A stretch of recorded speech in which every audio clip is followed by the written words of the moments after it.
Hello and welcome to the Saintly Sounder, your source for all things FIFA.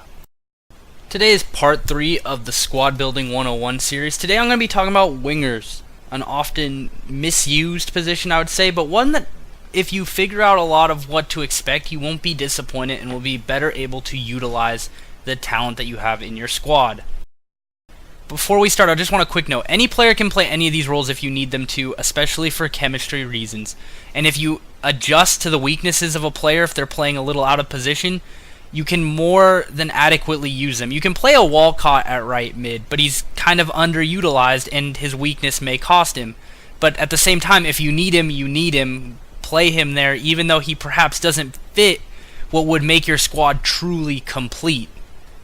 The thing I'm trying to do is to help you get the most out of each position, because really that's the key to becoming a really good player, and it's something you can control, but it's often overlooked. So if you play a guy who's more suited to be a left winger at left mid, you probably still can win games, but you're not going to get the most out of it. Your squad's going to be slightly weaker for it in one way or another, and this is what I want to help you try to correct.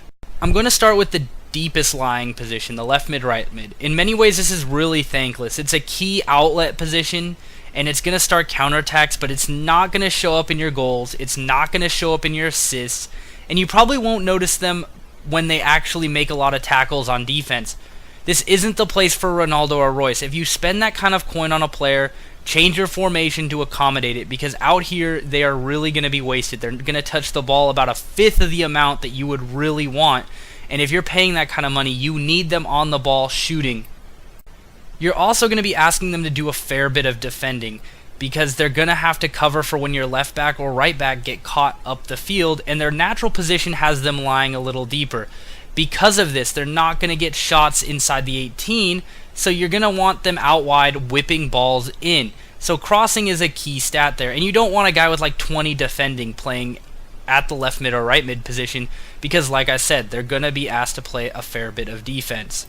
One more key stat to look at is long shots, because if you can get goal side of the defender, you can crack a long shot from 30 to 40 yards out. So a guy like Schürrle might be a really good option here, despite the fact his defensive stats might not be so high and his crossing isn't great. He has that potential to score from anywhere on the field, especially from long range, which is where the left mid or right mid tend to sit.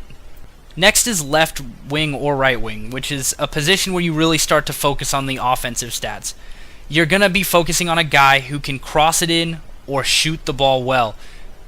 This is a player I like to say is going to contribute either in goals or assists to 1/3 of your total offense, especially since a lot of formations have your CMs dropping a little deeper when you have two wingers.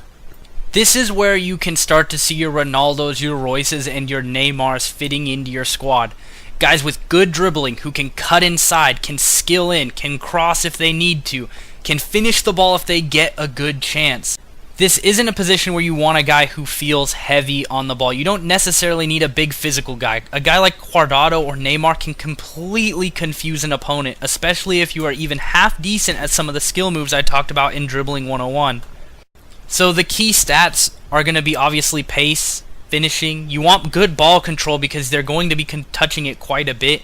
You're going to want crossing because they are going to find themselves out wide, and you're going to want to be able to whip in a cross, especially if you get caught out in that corner. Dribbling can be really good. I like to go to the end line and score a little cheesy square ball, and that's only really possible if your guy has good ball control and dribbling. So the ideal guys for this, you have your Ribéry's, your Neymars, your Cuadrados. El Shaarawy is good here. Candreva's good here. Schürrle is even better here than he is at left mid. Your Walcotts, Hazard is actually a really good left winger. Just go on foothead, just sort pace, crossing, and finishing, and those are your guys who you're gonna want at left wing or right wing. A position that on paper seems very similar to left wing, but in reality is a lot different, is the left forward, right forward position. This is a guy who's actually an extra striker, and if you don't think so, try playing a guy with low finishing at this position, and you will constantly be disappointed. In the squads that I run that use this formation, it's not uncommon to see a guy like Reus start on the left, interchange with the striker. He might even be on the right starting dribble sometimes. So this is a guy that's going to be all over the field, all up in the center of the park, wide, everywhere. I like to think of the criteria for a left forward, right forward as a guy I would play at striker if only the card was at striker. Big guys like Choupo-Moting, second informed Perisic, who I did a review about earlier in the week. Guys that can handle the job. They have the pace to do it. They have the finishing to do it, because you're going to ask them to score a lot. They're going to have the ball in the 18. They're going to need to finish. They're going to be up front doing a lot of damage. So in order, the left forward, right forward position, you need good finishing. Dribbling is a must. They're going to be in the 18. They're going to be in close quarters because they're all, the left forward, right forward, and striker are all going to be in the center of the park. There's going to be a lot of pressure around you. So the ability to dribble, guys, is very important here. Again, pace never hurts, but it's probably third on the priority list. Heading is key because of the interchange I mentioned. You're going to want a guy who might not be shambolic in the air, because there are going to be times where your striker's the guy who ends up wide, even if you set instructions to stay central. And if you need to whip in the ball, it doesn't hurt to have an option there that you can count on to get headers. A guy like Moussa Sow, who I'm going to do a review on later this week, proved to be really good at that left forward position. And again, since you're asking them to do a lot of what a striker can do, the same rules apply when it comes to strength. It doesn't hurt to have a guy who, maybe if he isn't a 5-star dribbler, a guy like Cuadrado, that at least he has the strength to hold off challenges and can keep the ball when under pressure through a way that may not be just through skilling. This is truly the haven for your Ronaldos, your Reus's, guys that actually have the finishing stats to play striker, the guys who you would play on 7-chem striker. Of course, the other expensive guys, Hazard, Neymar, Ribery, all fit in this left forward, right forward position.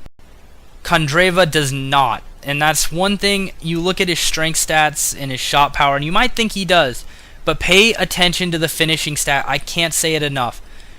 These guys are going to be the people who find themselves in the box in the 90th minute when you're down by a goal, and I, for one, I'm not a master finisher.